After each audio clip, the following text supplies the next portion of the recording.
Hi everyone! Welcome back sa akin channel. So today, gagawa tayo ng first impression review. So this one is the Candy Dolls Maggie Magic Cream Blush. It's 10 ml. So this one is owned by my manager.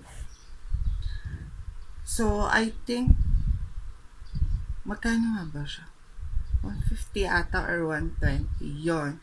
So 10 ml siya, then cream blush. Then ang ingredients niya is meron siyang emo oil, aloe barbadensis leaf extract. Tapos yon. Meron siyang emo oil, nakakaloka. Emo oil is maganda siya sa balat. Tapos aloe vera, which is the anti-inflammatory factor. So, nakaka-moisturize din siya.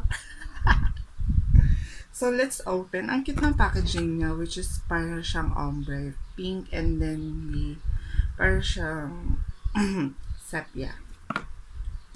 So, pagbukas mo, amin natin. Wala siyang amoy. So, try natin sa isang sheets. So, lagay lang tayo ng isang dot. Oh! Oh my God! Hala, day. Ang pigmented niya, day. Hala! Ang pigmented niya.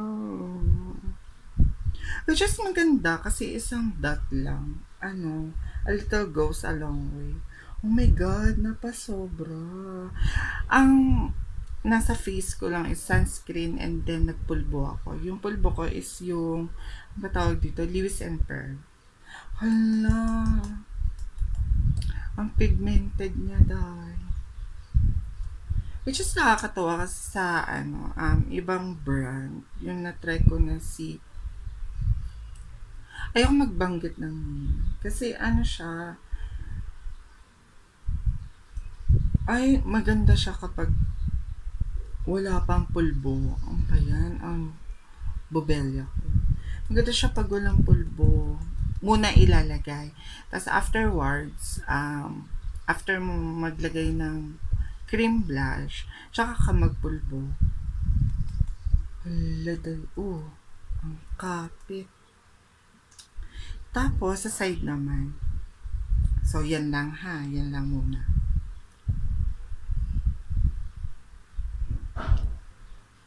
Ay, tay.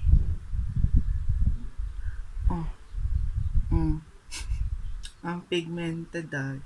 Mas maganda talaga i-apply mo siya without the powder muna. Halimbawa, naglagay ka ng sunblock, yun. Pwede siya paghaluin para hindi ka kagad malula sa impact ng pigment niya. O, di ba? Akala mo sinapak ako dahil.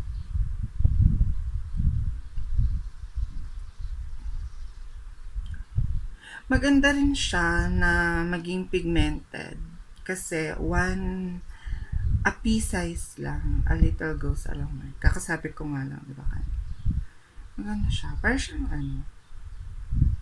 para ka lang nagpa-sapak. Yun. Pwede ka ano ba tawag dito? Yung drunken blush. Try natin. Yan, lagay mo sa ilong. Kunyari, drunken blush.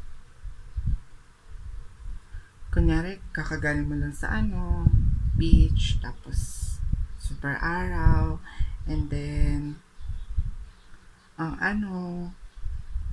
minom-inom ka, dora-dora ka sa Boracay, diba? Maganda to kapag halimbawa nag-beach ka. Hindi mo na kailangan mag-retouch, gano'n. Ayun, ang masabi ko, pag halimbawa bumili kayo, ang pigment niya daw. Ay, try natin sa lips.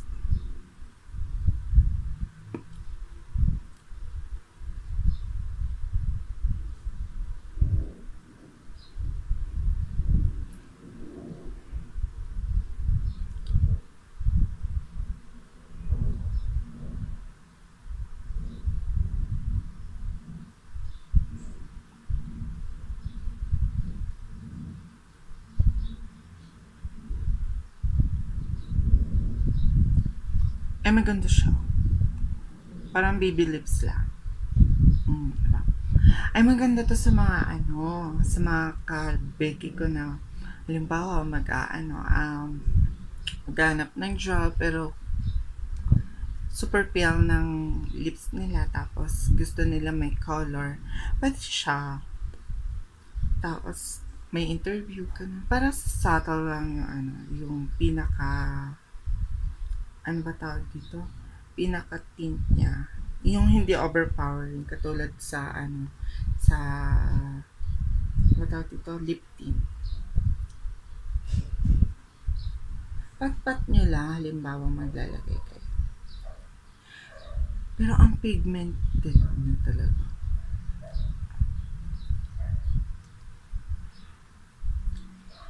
Okay, paalala kapag halimbawa maglalagay kayo, ano ba yun? Pag maglalagay kayo, wag mo na may powder. Pero kapag halimbawa naman na meron kayong foundation na okay, powder foundation, pwede naman tap-tap nyo na. Cute, diba? Cutie. So, yun.